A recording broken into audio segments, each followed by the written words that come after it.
Hello, and welcome to using the DEC Recommended Practices in Inclusive Programs. There's an RP for that. My name is Regan Binder, and I work at the Ventura County Office of Education as a coordinator in the Early Childhood Programs Department, and I'm an RP ambassador, promoting the awareness of the DEC Recommended Practices and practice improvement tools. And I'm Andy Gallagher, a faculty member at San Jose State University in the Department of Special Education and the director of our Early Childhood Institute. And I am also,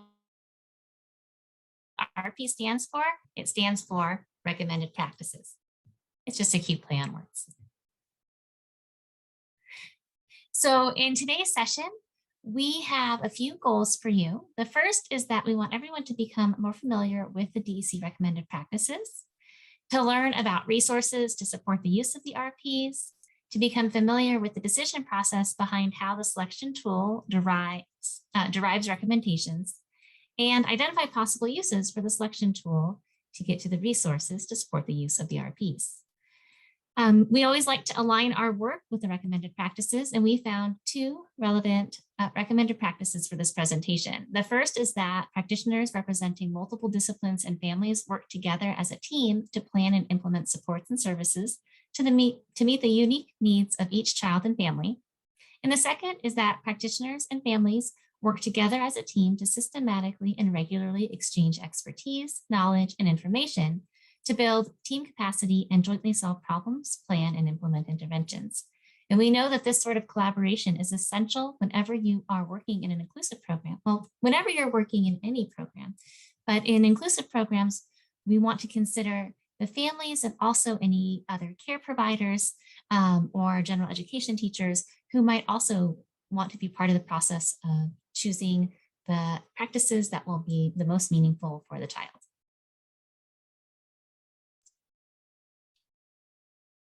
So let's start by reviewing how systems, practices, and outcomes work together. A high-quality state system, paired with the implementation of effective practices at the local level, is aimed at achieving positive outcomes for young children with disabilities and their families. The state system is responsible for critical functions, such as establishing personnel requirements, planning for fiscally sound systems, providing policy and procedural guidance, and delivering technical assistance to support local programs and personnel.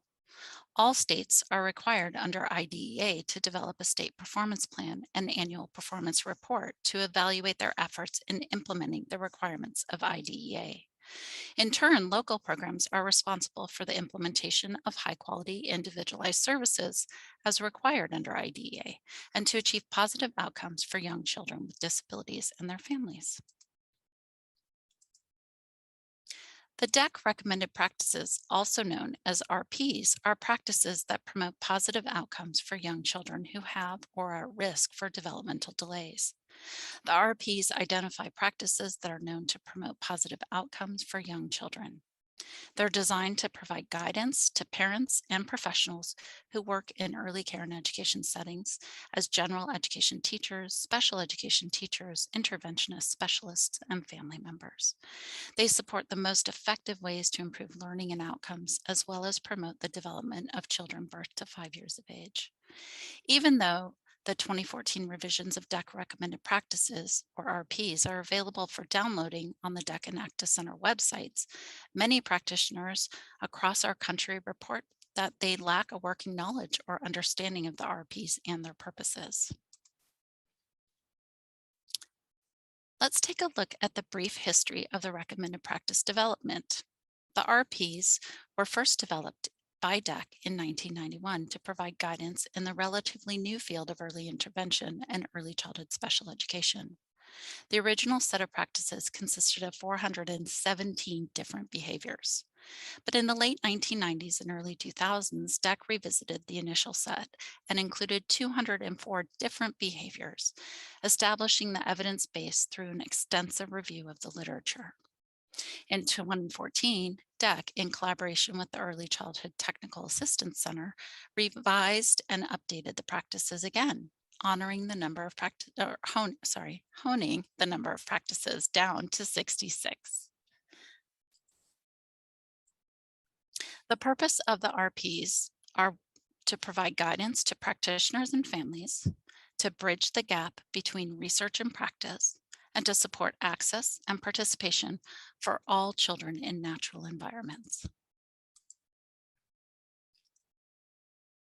The 2014 revised DEC Recommended Practices now consist of 66 evidence-based informed practices for early intervention and early childhood special education, and they're organized into 8 topic areas, as you can see: leadership, assessment, environment, family, instruction, interaction, teaming and collaboration, and transition.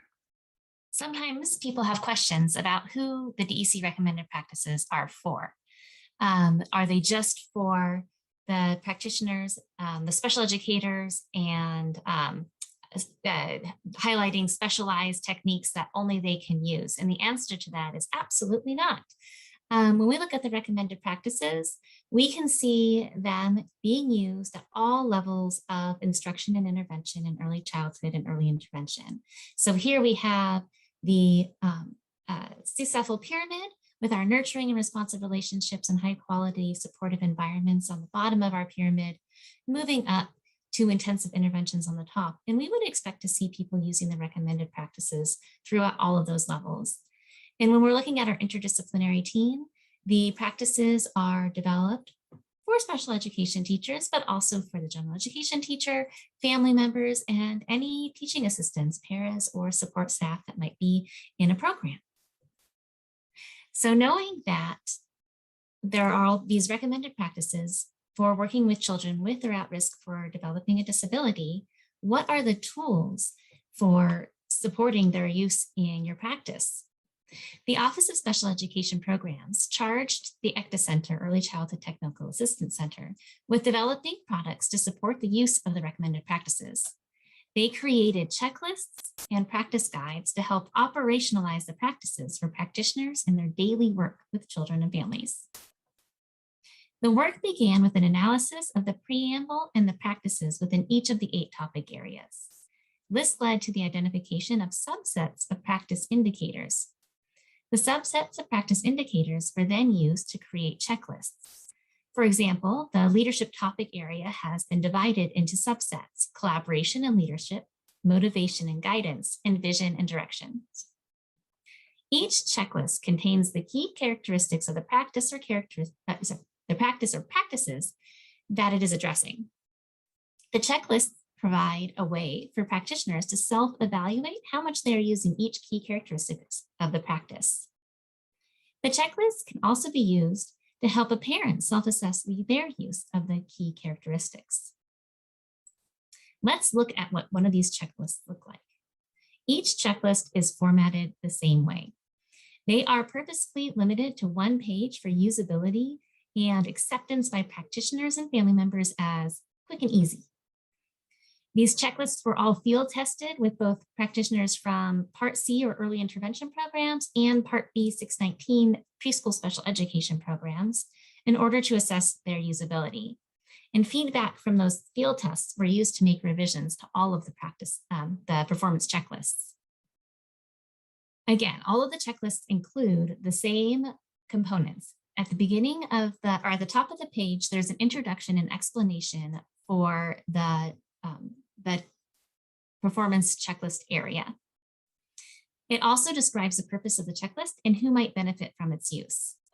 Following the introduction, the performance checklist includes a list of the practice indicators that are the key characteristics of an early childhood assessment, intervention, or leadership practice. These characteristics distill the essential characteristics of the practice. It is possible, and it's always possible, to dig deeper into something like naturalistic instructional practices. But as a global overview of the practice, we would expect practitioners need to implement these 7 characteristics consistently in order to be implementing naturalistic instruction with any form of fidelity. You will notice that the practice indicators are listed with a scale next to each in order to self-evaluate one's use of the indicators. Again, this is for self-reflection at the individual level or at the program level to identify areas of strength and areas for growth in implementing the recommended practices. And finally, at the bottom of every performance checklist, you're going to see the DEC recommended practices that are aligned with that performance checklist. So once you have reviewed a performance checklist and you've identified areas of strength and areas for growth, you might wonder what you should do next. Now you know where you want to improve, but how are you going to do that? This is where the practice guides are useful. The performance checklists are associated with two sets of practice guides, a set for practitioners and a set for parents. They cover the same topics, but they're tailored to the needs of practitioners and to the needs of parents. Also, all of the practice guides are available in English and Spanish. They're also optimized for mobile use. And you can use these to learn evidence-based strategies to support the implementation of the recommended practices. The practice guides all are formatted in the same way, and again, are all one page, similar to the performance checklists. They all include at the top a description of the practice. And what's really nice along with this description of the practice, if you are using this tool on a tablet or phone or on a computer, you can also watch a video that goes along with the guide. Oh, there's the video example. Then there's a description of the practice explaining exactly what it looks like to be performing this practice with young children. Next, there is this illustrative vignette that describes the practice in use. So here we have parent-child social games, and it describes a quick peek of what it would look like to use these sort of games with a 3-month-old. So that way, practitioners and parents will be able to visualize what it means to engage in this practice. And possibly my favorite part of the practice guides is the recognizing success section at the bottom. This lets parents know, lets practitioners know what you can expect as an outcome of using this practice, so that you know in a month or two after you've been using this practice consistently, what you should be looking for to show that the practice has been effective to meet your needs. And again, all of the practice guides will will highlight which of the recommended practices they're aligned with. Here is a sample of the practice guide optimized on a telephone. And so again, easy to use and share if you're out in the field working with parents. Now that we've had an overview of the performance checklist and practice guides, let's take a look at how the selection process works. In 2016, the ACTA Center held a think tank, and one of the discussions was around how to support practitioners' access to and use of the RP products. This discussion led to a request for a way to support professional development and technical assistance staff and practitioners in selecting the performance checklists and practice guides that would address their specific needs. Based on this request, the decision-making process was developed. DEC recommended practices are divided into 3 main areas or buckets in which you might be seeking information: assessment, intervention, and leadership. The leadership practices are not included in the selection tool because as they're written, they are aimed mostly at state level and system level change. So for the purposes of today's workshop, we'll be focusing on the assessment and intervention decision tree. The assessment practices are organized into 3 practice categories: everyday child capabilities, which include authentic child assessment and strengths-based assessment; family level supports and resources, which include engaging families as partners, families as team members, and informed family decision making; and improving teaming and collaboration, which include informed clinical reasoning, collaboration to learn and grow, and communication for teaming.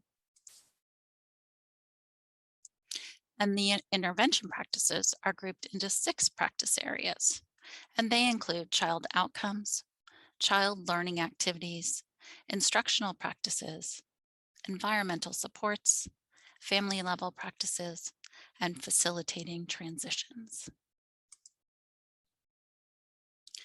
Earlier, Andy provided a brief overview of the practice improvement tools, including the performance checklists and practice guides. But just to reiterate, the performance checklists are designed to support practitioners with improving their skills, planning interventions, and self-evaluation. while the practice guides for practitioners and families explain practices and describe what outcomes might look like. To better support practitioners, ACTA designed an online selection tool, and this tool works as a decision tree created to facilitate practitioner selections of the performance checklists and practice guides. Andy's going to walk us through the logic of this selection tool. Thank you, Regan. So before we review the selection tool online, which we'll do later in this presentation, we're going to walk you through this logic as Regan mentioned. As you see, you're going to answer three major questions to use this tool. These questions serve two purposes. First, they are designed to lead you to the most helpful performance checklists and practice guides for your situation, but they also serve another important function in helping you ensure that you've gotten the information you need to address the situation that you're facing. If you're not sure how to answer one of these questions, you might return to your team to discuss the situation a bit more to make sure you're all on the same page. When you answer the first question in the process, you will identify which of the main branches of the decision tree to follow. Do you need more information about assessments or intervention practices? Remember, before we can identify meaningful interventions, we need to understand the tile. So sometimes we need to back up to those assessment practices before we jump into interventions. Once you've identified if you need more support with intervention or assessment, you will answer questions to determine what category of assessment or intervention applies to your situation. And finally, we will identify the specific kind of information that we need to select the appropriate checklist. So now we're going to walk through the selection tool with a vignette. So let's say you're a teacher in a classroom of 3-year-olds and you want to find, you want to find ways to promote more frequent positive interactions among children in the classroom, particularly to support Riley, a child with identified disabilities, playing with peers during everyday activities. So you decide to find help by using the ACTA Center selection tool. First, the tool asks about the branch of practices that you need information about. Do you need additional information about child or family in order to plan interventions for the child or family? Or do you need additional information about particular practices that will help support desired child or family outcomes or goals? Once you've determined the branch of practices, you'll move forward to identify the practice area. The practice area of intervention has six different areas based on the scenario that we're looking at. We're looking for practices that promote more frequent positive interactions among children, and for Riley, practices that support playing with peers during everyday activities. Once you've identified the practice area, you will be asked to consider the specific information that you're looking for. Under promoting specific child outcomes, you'll have three choices: promoting child communication or language outcomes, promoting child social emotional outcomes, or promoting child peer interaction competence outcomes.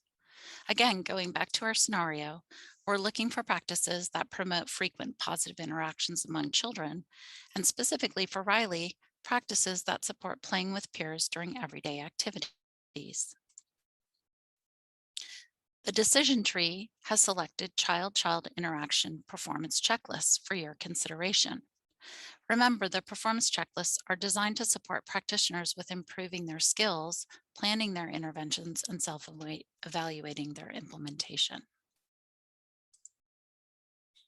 The selection tool will offer you a choice of practitioner or family practice guides. Going back to our scenario again, we're looking for support specific to promoting frequent positive interactions among children. And for Riley, practices that support playing with peers during everyday activities. So in this instance, we're going to consider one or more of the 6 practitioner practice guides.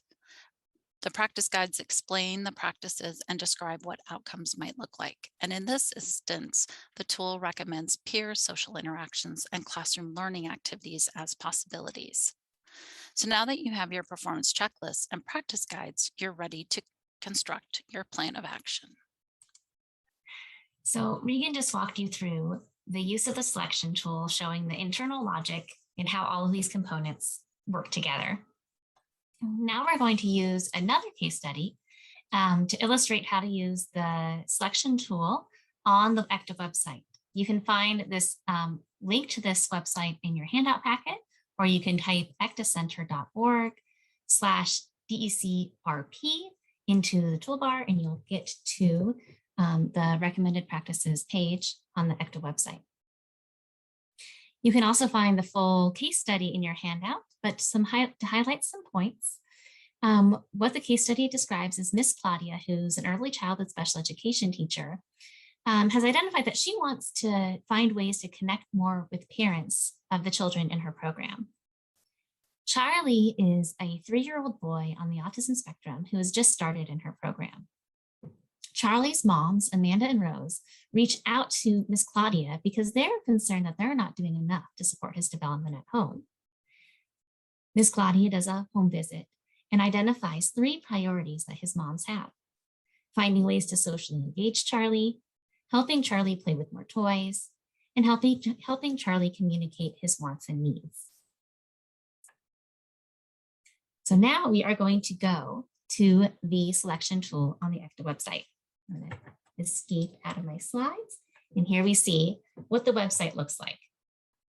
And if you were just to scroll down without reading everything, you would see these nice links to the performance checklists, practice guides for practitioners, and practice guides for families that are available in both English and Spanish. You would also find a link to find all of the RP ambassadors across the country. So if you're joining us from another state today and you want to connect with your local RP ambassador, you can click there to connect with them. But none of us have time to go through and read all of these checklists to try and find what we need.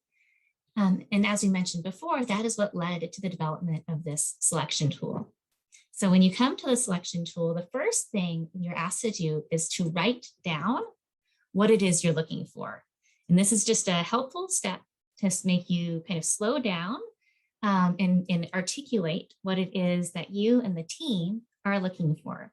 And so Miss Claudia and Charlie's moms have identified 3 areas for growth. And we are going to look at, I need to go back and just real quick. Oh, there it is. We want to help Charlie play with more toys. In the case study, they describe that he tends to go from one toy to another really fast and he doesn't get to play with them for a long time. And so Miss Claudia's talked with his moms and they seem to have a good idea of who Charlie is and what the family needs. So we aren't going to go to assessment, and instead we're going to go to the intervention branch. But it's entirely possible that you might say, we want to know more about Charlie's play and go into that branch. There's no right or wrong answers here. Once we get into the intervention practices, we're asked to think about the 6 practice areas and what we need more information about. Do we need more information about promoting child outcomes, child learning activities, environmental supports, instructional or teaching practices, family level intervention practices, or facilitating child-family transitions between settings? And in this case, they decide that they want to look at environmental supports to see if there's a way that they can structure the environment to encourage more play, more meaningful play for Charlie. As they move forward, they now have to choose the specific type of information they need. Is it arranging or organizing the child's learning opportunities, the use of assisted technology, or adapting materials, activities, learning environments, or instructional practices to promote child participation and engagement in child learning activities? And this might be a time that you go back and talk to the family and see what it is that they might want, or you might be doing this alongside the family to answer these questions together. And we're going to decide that actually maybe it is that we need to adapt the materials so that way Charlie can play with them, or maybe the learning environment so that way Charlie is more encouraged to be in that learning environment. And so we select that level. And then we move forward and we see that we're going to get the environmental adaptations checklist. I'm going to open that in another tab. And you can see it looks very much like the other checklist that we showed on the slides, with an introduction and And then this one has 8 practices or 8 characteristics to consider.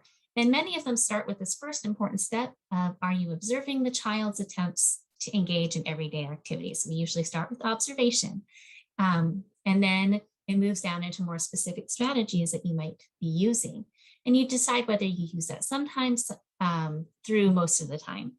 When you're using this with family members who are looking at what they can do at home, you might want to talk about this through these steps and ask them to think about how much they're using them themselves.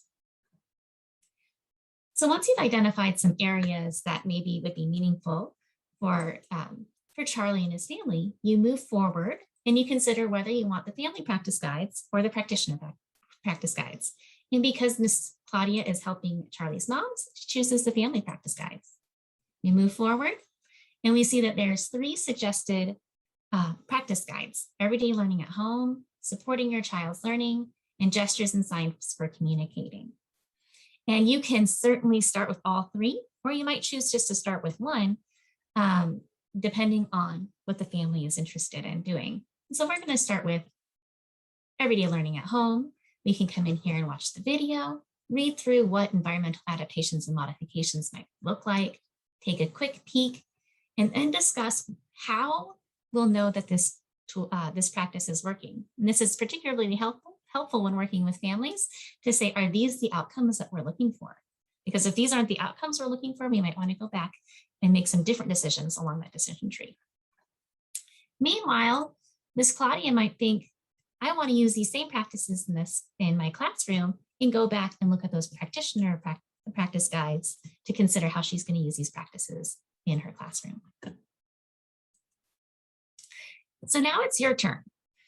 We want you to think of a common challenge or dilemma that you might experience in your practice, and then take some time to go to the ecacenter.org/DECRP website to use the selection tool to find the performance checklist and practice guides that might be relevant for you.